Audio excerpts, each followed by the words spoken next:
ముందుగా భారతమాతకి జై అండి. నా పేరు కొలగాని వెంకటేశ్వర్లు.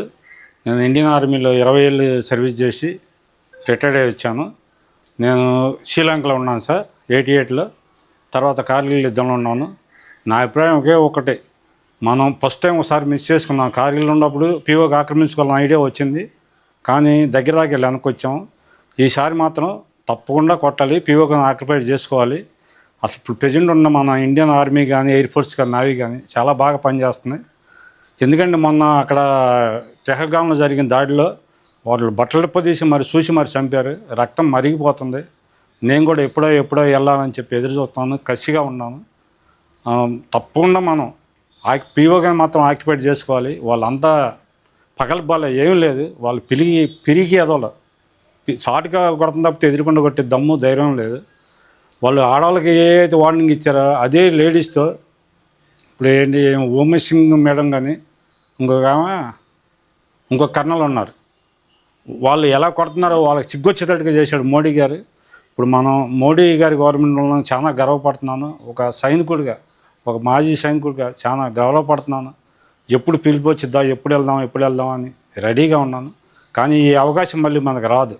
మనం ఎంత లాస్ అయినా పర్లేదు, పీఓకి ఆక్రమించుకోవడానికి సరి అయిన టైము, ఉగ్రవాదులకు గుణపాఠం చెబుతాం సరి అయిన టైము. ఒక్క ఉగ్రవాది కూడా మేలకుండా చేయాలన్నది నా ధ్యేయము. అప్పుడు మేము విఫలమైనప్పటికీ ఇప్పుడు మన ఇండియన్ ఆర్మీ కానీ డిఫెన్స్ మొత్తం చాలా కసిగా ఉన్నారు. మెయిన్గా అజిత్ దోవల్ గారికి నా సెల్యూట్ అండి. అలాంటి ఆఫీసులు మనం దొరకడం కూడా చాలా గర్వపడాలి. మన ఇండియాలో ఉన్నందుకు చాలా గర్వపడుతున్నాను. ఒక హిందూగా పుట్టినందుకు గర్వపడుతున్నాను. ముఖ్యంగా ఒక ఎక్స్ మ్యాన్గా ఒక సర్వీసులో సైన్యంలో 20 ఏళ్ళు పనిచేసిన చాలా గర్వంగా ఉంది. ఈ 2 సార్లు కూడా నేను శ్రీలంకలో కానీ ఆర్మీలో కానీ చాలా ధైర్యంగా ప్రౌడ్గా చేశాను. ఇప్పుడు ఇదే టైం అండి, ఇది అసలు ఇడిచిపెట్టకూడదు. ఈ మోక మనం ఇంకా రాదు. పక్క పీఓగాని ఆక్రమించుకోవాలి. వాళ్ళు ఉట్టి పగర్బాలే, కానీ ఒక ఉగ్రవాదం కూడా దొరికినట్టు అసలు జైలు కానీ బెయిల్ కానీ ఉండకూడదు, ఫినిష్ చేయటమే. నా ఇదైతే ఇదే, పీఓగాని ఆక్రమించుకోవాలి. ఒక ఉగ్రవాదం కూడా భూమి మీద తిరగనివ్వకూడదు. దొరికినోడిని అసలు ఇడిచిపెట్టకూడదు. ఇది ఛాన్స్. మన ఆర్మీ కూడా చాలా గట్టిగా పనిచేస్తుంది. తప్పకుండా వెళ్తాను, నేను కూడా 100% వెళ్తాను బోర్డర్కి. అదే రెడీలో ఉన్నా. యూనిఫామ్ అని తీసుకుని ఇప్పుడే షర్ట్లు ఒకటి దొరికింది, ప్యాంట్లు దొరకలేదు.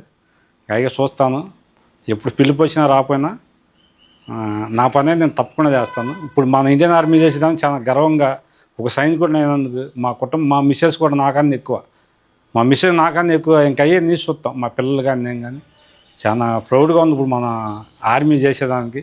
మన ఎయిర్పోర్ట్స్ కానీ అది కానీ మన మోడీ గారి అండర్లో పనిచేయడానికి చాలా ప్రౌడ్గా ఉన్నాను. కార్గిల్లో వచ్చింది, అది వారు కాదు, చిన్న వారే. ఓన్లీ ఉగ్రవాదులతో ఫైట్ చేసాము. అది అప్పుడు కూడా మనకి ఆక్సిజన్ దొరకదు అక్కడ. ఒక 10 అడుగులు అయితే 4 అడుగుల కాసేపు ఆగేవాళ్ళం. చాలా కష్టం. అయినా మనం బోఫోర్స్ గన్ వల్ల ఇంకీలైనా తొందరగా ఎక్కాం, కొండలు ఎక్కి అది సక్సెస్ చేసాం. అది అయిపోయింది. అసలు అప్పుడే ఛాన్స్, అప్పుడే పీఓకి వెళ్ళాలి, బై మిస్టేక్ వెళ్ళకపోయాం. ఇప్పుడు దొరికింది మనకు టైం. తప్పకుండా పీఓకి ఆక్రమించుకోవాలని మన సైనికులకి అందరికీ నా సపోర్ట్ ఉండిద్ది. నా సహాయ సహాయాలు కూడా చేస్తాను. నేను అక్కడికి వెళ్తాను తప్పకుండా. ఏంటంటే మేము ట్రైన్ చేసి సెంట్రల్కి వెళ్తాం, వాళ్ళు ఎక్కడ పంపితే అక్కడికి వెళ్తాం.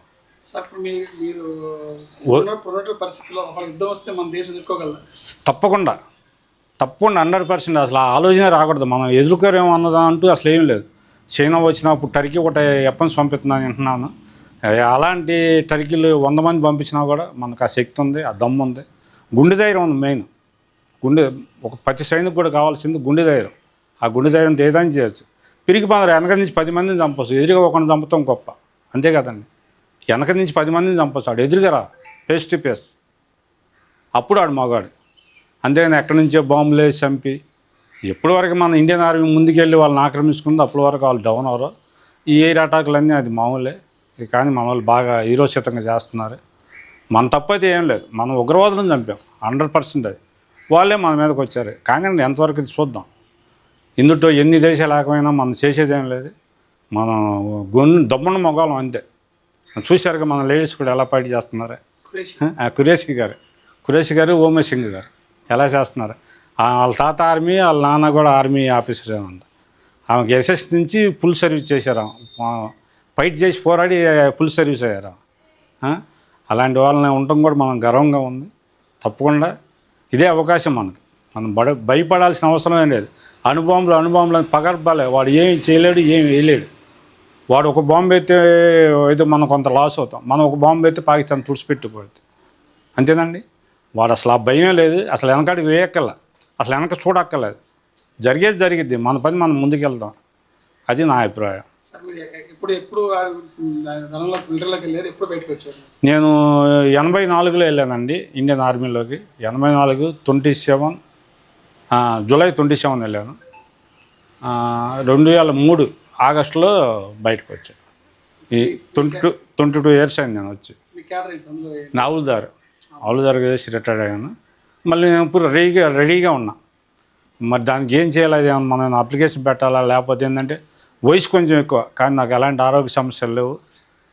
ఇంకా ఎందుకంటే నాకు జేఎండ్కే సర్వీస్ కూడా ఎక్కువ ఉంది. జేఎండ్కేలో చేసిన ఇప్పుడు చెబుతున్నారు అక్నూరు, ఉదంపూర్, సాంబా సెక్టర్, పూంచి, రౌజరీ మొత్తం నేను చేసినాను. కాకపోతే ఏంటంటే పూంచి వాళ్ళది ఎత్తులో ఉండే పోస్టులు, మన కొంచెం డౌన్లో ఉంటాయి. దానివల్ల మనం అడ్వాన్స్ అవ్వలేం 100%. మనం కొట్టాలంటే వాళ్ళని ఒకే ఒక ఇది రాజస్థాన్ నుంచి వెళ్ళి అటు నుంచి లోన్ జొరబట్టి కొడతాం, అది ఈజీ మెథడ్. జేఎండ్కే నుంచి అంటే అది నా అభిప్రాయం. జేఎండ్కే నుంచి అయితే కొంచెం కష్టమైంది మనకి లోన్కి వెళ్తాను. ఇటు రాజస్థాన్ సైడ్ నుంచి ఈజీగా వెళ్ళిపోవచ్చు. అప్పుడు కొంతమంది క్రాస్ అయ్యారని కూడా తెలిసింది. తర్వాత ఏదో కొన్ని కారణాల వల్ల ఆగిపోయాము. కార్గిల్లోనే క్రాస్ అయ్యారు, 12 కోర్ అనుకుంటా నాకు తెలుసు. అప్పుడు కొన్ని కారణాల వల్ల మనం ఆగిపోయాం. కాబట్టి ఇప్పుడు మాత్రం కరెక్ట్ టైం పిఓకి ఆక్రమించుకోవడానికి కానీ, ఉగ్రవాదులను సర్వనాశనం చేయడానికి కానీ, ఇది నా అభిప్రాయం. ఏంటంటే మనం ఇంకొకరి మీద నా అభిప్రాయం అయితే ఇది. ఇప్పుడు మాజీ సైనికులు అందరూ కూడా 1,00,00,000 మంది రెడీగా ఉన్నారు. దాంట్లో నేను ఒకడిని. నా పేరు కొలగాని వెంకటేశ్వర్లు, ఎక్స్ హౌల్దార్, ఇంజనీరింగ్ రెజిమెంట్లో చేశాను.